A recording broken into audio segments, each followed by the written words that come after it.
em treino, é melhor em entrosamento? O que faz esse São Paulo ser melhor, se vocês concordarem, claro? Eu acho que em termos de competitividade, maturidade, porque muitos desses jogadores, por exemplo, o Nestor amadureceu muito, porque o Nestor no ano passado estava no elenco, né? O próprio Léo, ele entra Diego... acho que no segundo tempo da final, o Nestor. Sim, né? Tem alguns jogadores aí que eu acho que eles evoluíram muito como jogadores, né? Vamos dizer assim, como profissionais de futebol. E eu acho que o treinador, por exemplo, o Rogério Ceni, no meu modo de ver, ele enxerga o jogo, ele entende mais o jogo e a situação e o São Paulo do que o Crespo. Eu acho que o Rogério consegue mexer mais com esses jogadores, entender mais as características dos jogadores para transformar esse time mais competitivo do que foi o time do São Paulo do ano passado. O time do São Paulo, nessa época, era um time que gostava de propor o jogo, de jogar um pouco mais, tal, mas eu vejo esse São Paulo mais competitivo, com mais intensidade, uma organização um pouco melhor dentro das características dos jogadores que ele trabalha. Sormani, Prato, quero ouvir vocês também. Vocês acham que passa? Você acha, Sormani, que passa pelo Ceni? Eu acho que o São Paulo mudou em relação ao ano passado, né? Eu acho que o São Paulo do ano passado era competitivo, foi campeão, pô. Foi campeão. O Palmeiras do ano passado não é o Palmeiras de hoje. A gente vai chegar nessa comparação. Entendeu? Aí também. Então o que era mais difícil, enfrentar aquele Palmeiras ou esse Palmeiras? Esse Palmeiras é melhor. Sim. Esse Palmeiras é melhor do que aquele Palmeiras. Então o Crespo teve facilidade que o Rogério não vai ter tanto nesse confronto. Mas eu acho que mudou. Eu vi competitividade naquele time do São Paulo, como vejo nesse também.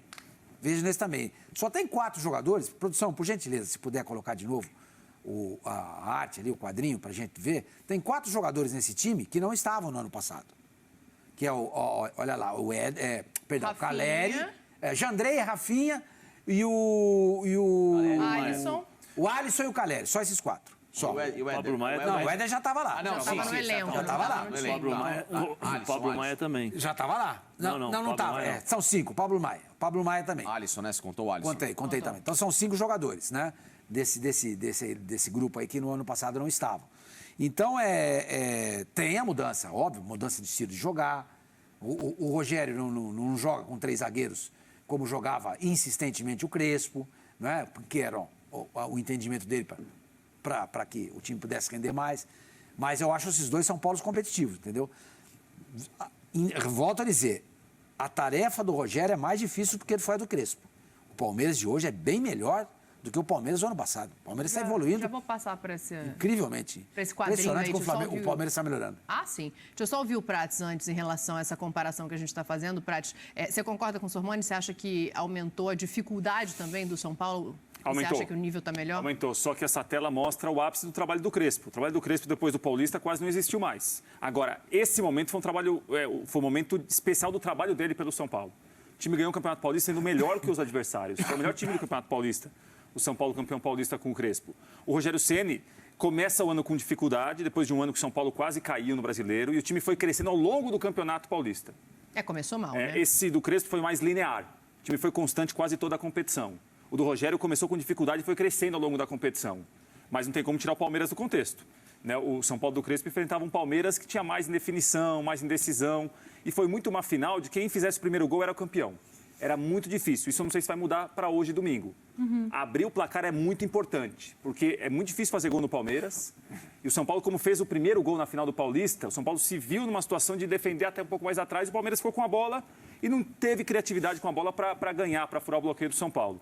Eu acho que o trabalho do Rogério Ceni evoluiu bastante. O do Zé Elias... O do Zé Elias não, o do Crespo. O Zé Elias apareceu lá. O do Crespo foi mais linear. Foi mais linear ao longo do Paulista. Isso aí não é spoiler, não, né? O Zé não está indo para não, que apareceu o Zé Elias lá, eu falei, tô vendo o time, eu falei, trocou o Crespo do Zé Elias de técnico. E falando especificamente desse São Paulo, ele tem mais recursos do que o próprio São Paulo do ano passado. São Paulo do ano passado ele dependia muito de uma bola vinda pela lateral, de velocidade, para tentar achar o referência do Luciano, né? Esse São Paulo já trabalha pelas laterais, principalmente à esquerda, com o Wellington. Esse São Paulo ele tem 2 caras de muita chegada por dentro, tanto o Pablo Maia como principalmente o Rodrigo Nestor, né? O São Paulo encontrou um meia de circulação. O São Paulo tem um setor ofensivo que quando tem Marquinhos e essa mistura da garotada se torna extremamente agudo, dando opção também por outras beiradas. Então, são outras alternativas de chegar a machucar um adversário do que o São Paulo do Crespo. Então, especificamente falando sobre o São Paulo, ele teve um acréscimo que ele pode dar hoje ao Palmeiras, um jogo muito duro. Né? Um Palmeiras que vai precisar se dedicar muito nessa parte de marcação, de acompanhar e fazer muito bem a leitura dessa infiltração dos dois jogadores que o São Paulo tem por dentro, que são muito fortes, tanto o Maia como... Eu acho que o Palmeiras vai sair pro jogo, mesmo no Morumbi. Não, eu acho que ele não vai ficar atrás, apresentado... Hoje é um time que ele trabalha ao longo do jogo com situações. Fala uma coisa que eu concordo, Facincani. O Palmeiras hoje é um time mais equilibrado do que o foi no ano passado. O Palmeiras no ano passado era um time muito cauteloso. Hoje ele mantém a cautela, mas ele tem uma audácia que ele não tinha. Acho, né? Pelo que eu vi no jogo passado, pelo que permeia a mente do Abel nesses últimos jogos aí que o Palmeiras tem feito e jogado muito bem, acho que ele vai sair pro jogo. Ele vai marcar alto. Vai marcar alto, vai tentar fazer um gol, aí ele vai voltar naquela característica. Porque aí você não deixa o Pablo Maia e o Nestor saírem nas suas costas, né? Você impede eu acho que ele não vai dar Paulo tem de melhor. Não sei se vocês concordam. O Abel ele tem trabalhado com situações ao longo do jogo. Tem momentos, o Palmeiras inicia o jogo sempre muito forte. Depois ele baixa um pouco o ritmo para esperar o contra-ataque que o adversário Mas possa contra o Corinthians ele não fez isso, foi o que me chamou mais a atenção. Contra o Corinthians ele foi Eu até escrevi um texto 75% do jogo em cima. Falando do preparador físico do Palmeiras. Que aí acho que foi o Edu Menezes que falou para mim que é o Magu, não é que é o preparador físico. Ele tem um trabalho espetacular. Excelente. Excelente. Excelente Porque trabalho. para fazer o que o Palmeiras fez naquele primeiro tempo contra o Corinthians, se você não tiver pulmão, você não faz. Foram 45 minutos bem intensos. Intensos. Eu acho que a gente falando Allianz, né? das diferenças, né? Sim. Fica a sensação. Coloca a tela pra gente do Palmeiras, por favor. De que o Palmeiras evoluiu mais a maneira de jogar e trocou menos peças do que esse São Paulo, né? E talvez isso faça diferença em relação a essa intensidade, o entrosamento, as maneiras que o Abel pode hoje mexer no time dele. Eu acho que a evolução ela passa por uma coisa que é muito importante no futebol, que chama-se confiança. Essa evolução do Palmeiras é pela confiança e pelo conhecimento do treinador com os seus jogadores e os jogadores com o seu treinador. Então, hoje, os caras acreditam muito naquilo que o Abel fala. Sim. O Abel, talvez no ano passado, ele estivesse ainda no período de... Peraí, o que está acontecendo? O que eu tenho que fazer aqui? Como é que funciona? Conhecendo os jogadores, permeando onde que vai, até onde vai, onde eu posso ir, onde eu tenho que controlar o jogador, como é que eu vou ganhar a confiança total e plena desses caras para poder tirar o melhor. Então, essa evolução passa pela confiança que hoje os caras têm entre eles. Tanto, como eu falei, de jogador para treinador, treinador para jogador e de jogador para jogador. Porque hoje os caras do Palmeiras, eles se conhecem no olhar. E isso, num jogo de final, num jogo como esse... Isso leva tempo também, né, Zé? Isso leva tempo, mas isso tem muito a ver com o tempo de trabalho. Sim, e isso é fundamental porque são pequenos detalhes, Dani. Esses jogos assim são pequenos detalhes. Um vacilo, uma falta de atenção, eu tenho que marcar o seu Sormani até o final. Se eu pôr uma vacilada, o seu Sormani faz o gol. E isso o Palmeiras tem. Porque no olhar os caras se cobram, no olhar os caras já se conhecem. Opa, peraí, tem alguma coisa errada. Não, vai lá, eu fico aqui, eu fecho. Eu tinha até a impressão de menos troca de peças, sabia? Quando eu olhei as escalações agora, me chamou a atenção. Mas só tem 3 jogadores novos, o Murilo, o Piquerez e o Jailson. E uma coisa que os demais são os mesmos do ano passado. Conversando com fontes, né? Orteguita? Não, Orteguita não, agora não. Conversando com fontes, é o seguinte, um dos segredos do Abel, ele fala bastante, né? Os jogadores falam, não, nós treinamos isso. Mas não são situações específicas, não são situações específicas. Ele treina exatamente aquilo que ele vê a deficiência do São Paulo. Então, ele vai treinar várias situações. O treinamento que antecede esse jogo é para esse jogo. Para esse jogo. Para bloquear o adversário. Entendeu? Né? É para esse jogo. Mesmo que ele limite algumas coisas do time dele, né, Zé? Então, eu vou anular o time do São Paulo, mas, ao mesmo tempo, qual que é o ponto forte? O que é o ponto fraco? Então, eu vou trabalhar nisso. Então, ele trabalha a semana exclusivamente para o jogo do São Paulo nas situações que ele vai colocar o São Paulo em dificuldade. Não é aquele treinador que faz um todo, né? Não, vou fazer um todo aqui, vamos fechar aqui, vamos ver o que vai acontecer. Não. E aí o jogador, quando entra em campo, já automaticamente ele já se posiciona num lugar. É só lembrar o que aconteceu na final da Copa Libertadores. Não precisa ficar. É só lembrar. Mas o que por ele que fez. você falou isso e olhou para Zé, Daniel? você pode seguir aí. Não se intimide, Zé. Não intimide. Eu senti uma provocação aí. Aí, é futebol, é passional. Foi bem nas mesmo, entrelinhas, a mas gente eu é senti... passional, Zé. Eu Se perguntei para essa minha fonte, né? Eu falei assim, poxa, mas o que ele tem de tão diferente, né? Que a gente percebe que os jogadores, os discursos, né, são alinhados, né? Sim. Jogador, a comissão, a diretoria e tal, falou assim, Zé, ele vai justamente treinar o time para machucar o São Paulo naquilo que o São Paulo tem de deficiência. O estudo dele passa muito por isso, ou seja, enquanto uns treinadores eles procuram se defender para depois contra-atacar, tal, não. O Abel vai especificamente aonde ele acha que ele vai machucar o São Paulo. Então ele vai trabalhar exaustivamente isso, porque quando entra no campo, os jogadores automaticamente já lembram dessa situação e já o fazem. Engraçado, né? Olha só, de um ano para cá, naquela escalação do Palmeiras, Danilo Barbosa, Vitor Luiz, Luiz Adriano, para mim, Você sente saudade do Vitor Luiz? não tinham nenhuma condição. Na minha visão, não tinham nenhuma Fala de novo condição. quem não tinha condição para você. Os três, para mim. Danilo Barbosa? O Luiz Adriano e Vitor Luiz. Para mim, não tinham condições de Luiz Adriano, titularidade. não? Não, para mim, não. Nunca vi absolutamente. Para mim, foi um dos maiores jogadores supervalorizados da história do momento recente. Pelo amor de Deus. Mas, enfim. Só que aí tem uma outra estupefato. coisa. O Luiz Adriano? Sim, Mas Luiz quando Adriano. Não estou falando em relação ao que a torcida pensa dele hoje. Não, eu sempre Adriano achei não é ele... bom jogador? Eu sempre achei ele extremamente supervalorizado. Quando ele marcou Extremamente. aquele golzinho, assim, vibrou ou não? Qual o golzinho? Ou xingou? Que Não, ele vibrou? marcou. Que isso, Zé? Estamos analisando o jogo. Não, Tá tá maluco? no jogo, Zé. Não, Estou dizendo, agora, sim, falando sério. Para mim, não via... Como se alguém aqui condição. tivesse time de futebol. Que isso, cara? A gente entrou pro amor ao E aí, o jornalismo que é mais esportivo. interessante como ele redescobriu posições daquele time, né? Por exemplo, o Renan, para mim, que esse é um atleta que precisa voltar a ser mais utilizado, explorado. Perdeu O Palmeiras espaço, né? perdeu espaço. O Rafael Veiga faz uma outra função.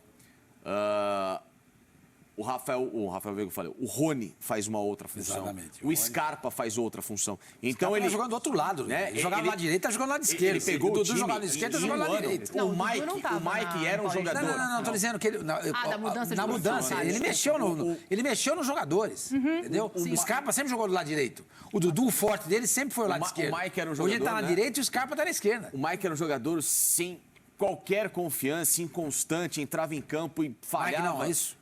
Não, hoje o Mike é um atleta que se você próprio tira o Luan, Marcos né, que não Rocha, vai o estar Luan, hoje. exatamente, os dois, né, foram para mim as duas dessa escalação que a gente tinha colocado agora no vídeo, os dois que mais Ao cresceram menos de assim, potencial. carece do centroavante, você acha? Carece Marcos do Leonardo não centroavante. cairia bem lá, por exemplo? Não, acho que não é o momento. Não é o momento? Ó, quando o Sr. Mori começa com isso, tá na hora de eu fazer outra pergunta. Porque aqui, eu quero falar do Dudu daqui a pouco, porque a vítima do Dudu é o São Paulo, né? Ele gosta ali. Marca, ele gosta de marca jogar. contra Contra o São Paulo, ele não tem piedade. Mas antes, quem vocês acham que faz mais falta? O Everton ou o Danilo? Porque a informação que o Bruno Vicari Danilo. estava dando mais cedo é que o Danilo não tem condição de ir para esse jogo. O Danilo faz mais falta que o Everton? Com certeza. O Lomba não é um mau goleiro. Não, bom goleiro. Eu acho Foi ele um bom muito bem goleiro. contra o Bragantino. No segundo tempo, ele muito garantiu. bem. Eu acho que o Lomba, eu acho que pode até frangar hoje. Não, difícil, entendeu? né? Experiente. Mas, experiente, jogador. O Lomba é melhor que o Jandrei. É melhor que o Jandrei. Então, concordo com você, o Lomba é melhor que o Jandrei. E ele é reserva do Palmeiras. Agora, o Danilo é um jogador extraordinário, gente. É um jogador que Danilo está na hoje, seleção brasileira. Eu tô... Grande jogador. Eu falei demais, é isso? Não, uma cara engraçada aqui Não, de é quem que eu não tô- concorda, não sei. eu tô saindo um pouco da pele comentarista e tô entrando na pele de ex-jogador. Gostamos.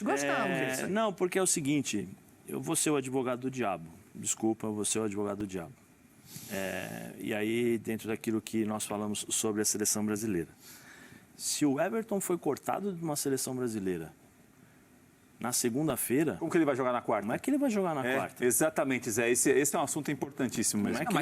Mas hoje vai jogar o Lomba, não é isso? Não, mas sei. existe a possibilidade do Everton jogar. Não sei, Sormani. Nós estamos falando sobre a possibilidade do Everton trauma. jogar. Ué, Sim, mas- pelo que eu estava sabendo, era É que eu não sei o que O é. Everton, a informação foi a seguinte: a CBF informou que ele não se recuperaria a tempo para viajar para La Paz. Ponto. Essa foi a informação.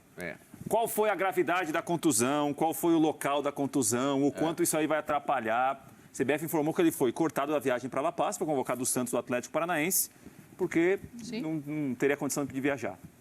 Essa foi a informação. Assim, Pode continuar, eu gosto desse jogador. Eu como, assim, por isso que eu falei de comentarista e ex-jogador. Como ex-jogador, eu faria de tudo para dar dentro de uma seleção brasileira. Mesmo se você tivesse garantido no grupo. Para mim é inconcebível eu não conseguir jogar numa terça-feira e na quarta jogar. Mas isso partiu do Everton, Zé? Isso foi o clube que falou com você. Mas é isso que eu estou dizendo, é essa clareza que eu estou tentando colocar aqui. Né? Se você, na segunda-feira, é cortado para não jogar na terça, que você não tem condições de na terça, como é que na quarta você joga? É isso que eu tô... Mas aí não estou dizendo do Everton, hein? Não estou dizendo do Everton. Parte do Everton. Não, a gente não sabe. Não estou dizendo do Everton. Não estou dizendo... Eu estou só colocando essa situação. É muito difícil o jogador se desconvocar, né? É uma decisão superior. Sendo Everton. O que a gente depreende disso aí é que o Palmeiras talvez tenha trabalhado nos bastidores para tirar o Everton. Sim. É muito possível isso tenha acontecido. Porque o que o Zé está falando é verdade. Se ele não pode jogar na terça, como é que ele joga na quarta? Não é verdade? Sim. Então, se ele jogar hoje à noite, o Palmeiras deve ter trabalhado nos bastidores para liberar o jogador. E aí trabalhou bem. Trabalhou bem. E aí é que eu estou falando entre a questão, porque eu quero trocar entre a questão Gabriel, entre a questão de uma série de coisas. Claro. Né? É isso que eu Verde está desesperado aqui no meu ouvido. Não, mas ele é terceiro goleiro, não faz diferença para a seleção. Desesperado, mas mesmo assim, o Tite não abre mão. Sim. São os 3 goleiros. Ele está convocado. E se no aquecimento? O Alisson se lesiona? Sim. Entra o Santos ou o Everton, não sei. Você vai perder outro? Você não pode perder, não é? Sim. Não, é complicado. Fala pro Chita se acalmar um pouquinho. Não, Chita ficou desesperado aqui no meu ouvido agora. Ficou nervoso. Mas ele tá louco pra olhar a escalação 21 Everton. Aí ele vai ficar mais desesperado. Ele vai dar uma acalmada. Ele quer ver o Danilo em campo, isso que ele quer ver. Não, o torcedor do Palmeiras está andando. O Marcos Leonardo não caberia, não. O Marcos Leonardo fez 4 gols na seleção sub-20, no amistoso contra o Vitória. Você não sabia? Eu não sei, ele tá tentando encaixar... Não, a gente está discutindo aí a questão da ausência de um camisa 9. Ele fez 4 gols. O senhor quer trocar, por exemplo, o Marcos Leonardo pelo Daverson, é isso? Olha aqui, não, eu vou seguir. Dá licença que eu vou seguir. Olha aqui, ó. Na ausência de um camisa 9, contra o São Paulo, o Dudu resolve. Ele tem 5 gols e 5 assistências, né? Nem é um jogador que tem feito tantos gols assim, mas contra o São Paulo ele dá uma... Mas o Dudu tem dado um controle ao ataque do Palmeiras e uma movimentação que tem sido extremamente louvável recente, né? Dudu tem sido recentemente melhor em campo em diversos jogos, pelo que ele apresenta, pelo esticão que ele consegue, geralmente nas costas de adversário, pela simplicidade de resolver uma jogada. Às vezes eu até acho que o Dudu é mais individualista do que poderia para ser um atleta ainda mais explorado coletivamente, né? 1-2 é uma tabela, trazer alguém para se apresentar junto com ele, mas é um jogador muito especial e é um atleta que tem crescido em jogos grandes. É isso que o torcedor, em alguns momentos, quando existia a tal da Dudu dependência lá atrás, o Dudu em algumas decisões... Facica, me ajuda aí, desculpa. Eu não acho que o Dudu jogou... Eu acho que essa é a melhor fase do Dudu na história do Palmeiras. Eu nunca vi o Dudu jogar tão bem como ele está jogando agora. Você acompanha mais as coisas do Palmeiras de perto Porque hoje ele não tem um time dependendo dele. E aí, quando você tem um time que depende dele... O time coletivamente funciona em alguns jogos, se criava uma expectativa... Potencializou o jogo dele. Não, isso assim, se criava uma expectativa... Por exemplo, algumas decisões contra o Corinthians, mata-matas de Libertadores, que assim, vai, Dudu, resolve. E nem sempre você resolvia. Né? Ele fez campanhas em 2016, 2018 com o Palmeiras que foram formidáveis nos campeonatos brasileiros. Formidáveis. Só que aí se cobrava qual que era o algo a mais que a torcida esperava até 2020. O Palmeiras ser campeão de uma Libertadores. Chegava um jogo que uma equipe bloqueava os espaços do Dudu, ou um Corinthians que fechava uma marcação de um Fagner trabalhando em cima dele. O Palmeiras fez duelos muito fortes com o Corinthians, até de derrotas no Allianz ou de derrotas em Campeonato Paulista, que o Dudu não foi tão bem. Por quê? Porque não existia um coletivo. Hoje existe uma equipe, hoje existem vários protagonistas que um time precisa se preocupar além do Dudu, deixando com que o Palmeiras se torne dentro de campo muito mais homogêneo para se sobressair quando o Dudu pegue uma bola com muito mais alternativas para circular do que eu vou ter que resolver sozinho. Eu não vejo dessa forma, não. Eu vejo o recado dado pelo Abel em várias partidas quando o Abel chegou e o Dudu chegou. Não, o Dudu, vem cá, vai pro banco. E ele substituía frequentemente o Dudu, né? Vai pro banco. E aí o Dudu se colocou à disposição do time. Acho que inverteu a situação. Porque antes todos os times jogavam em função do Dudu, porque o Dudu não tinha o comprometimento que ele tem hoje. Porque ele sabe que se ele não fizer, ele vai para o banco. O Abel deixou muito claro isso. Ele ficou bravo, saiu chutando, saiu reclamando, falando em Twitter. Mas era a cultura que ele tinha, do individualismo dele. Então, por isso que eu tô ele mudou. Isso é ótimo. Calma, Facinca, mas é o que eu estou dizendo. Ele mudou porque o Abel deixou o recado bem dado. Porque todos os outros treinadores comiam na mão do Dudu. O que o Dudu não vou jogar. Não, então eu vou armar o time pro Dudu, que é a cultura nossa brasileira. Tem o craque do time, vou armar para o cara jogar. Então o cara não precisa correr, ele não precisa fazer nada, deixa todo mundo correr por ele. Era assim que se fazia o time do Palmeiras. Quando o Dudu chega depois de uma Copa América, depois de uma Libertadores, em que ele não esteve presente. Sim, então vem cá, sem você eu ganho uma Libertadores também, meu filho. Não vem querer aqui achar que você vai prejudicar o meu trabalho, porque o meu trabalho é mais importante do que você. Ah, não. Banco. Quantas vezes o Dudu foi pro banco? Reclamou, jogou banco. E aí, peraí, não vai dar certo eu ficar brigando dessa forma. Ou eu me enquadro aquilo que o treinador pede, ou eu vou sair todos os jogos. Então a situação inverteu. Eu acho que a situação inverteu. O Dudu entendeu que eu preciso me colocar à disposição do time. Não é o time que tem que jogar em minha função. Mas o próprio Palmeiras precisava de um técnico que trabalhasse o coletivo, coisa que nunca foi feito. Não só com o Dudu, mas com o time inteiro. Mas, Facinca, eu acabei de falar, Facinca. Então... Desculpa, eu falo uma coisa, depois você repete o que eu falei. Eu acabei de falar que os treinadores que chegavam no Palmeiras faziam de tudo para quê? Para deixar o Dudu tranquilo. O único treinador que fez isso foi o Abel. Porque o Abel não tem nada preso com ninguém. Ele não é obrigado a colocar o melhor jogador, ele é obrigado a fazer o trabalho dele. É o meu trabalho, é o Palmeiras do Abel, não é o Palmeiras do Dudu. E não foi isso que eu expliquei anteriormente? Vocês estão concordando, gente. Isso chama concordar que vocês estão fazendo. Vocês estão falando a mesma coisa. Outra coisa que eu estou vendo também, o Dudu, quando o Palmeiras está atacando, ele joga bem aberto, como se fosse um ponta, a moda antiga, né? Como se fosse o Edu Bala, lembrando o Palmeiras, naquela época, né? Do Edu Leivinha, César Inei. Você ouviu falar desse ataque, né? Ouvi. E ele joga bem aberto, ele tem o 1 contra 1 dele é muito forte. Ele dribla muito bem, ele vai para o fundo e ele é muito rápido. O cara sabe que ele vai para o fundo e não consegue bloquear. E quando o Palmeiras tem a vantagem e está mais com aquela marcação mais baixa, aí ele consegue fazer aquela entrada na diagonal, ou mesmo abrindo o jogo, mas mais a diagonal é o que mais favorece, porque você vê, é a bola longa, ele explorando as costas do jogador. Eu acho que o Dudu está vivendo uma fase espetacular, gente. Espetacular. Prato, você acha que... Fala, Zé. Só respondeu o Facincani que ele falou, não foi isso que você falou. Não, você falou que o time tem mais opções hoje, que por isso que o Dudu joga. Eu falei que é o contrário, que o Dudu se colocou à disposição do time. Foi isso, essa é a minha explicação.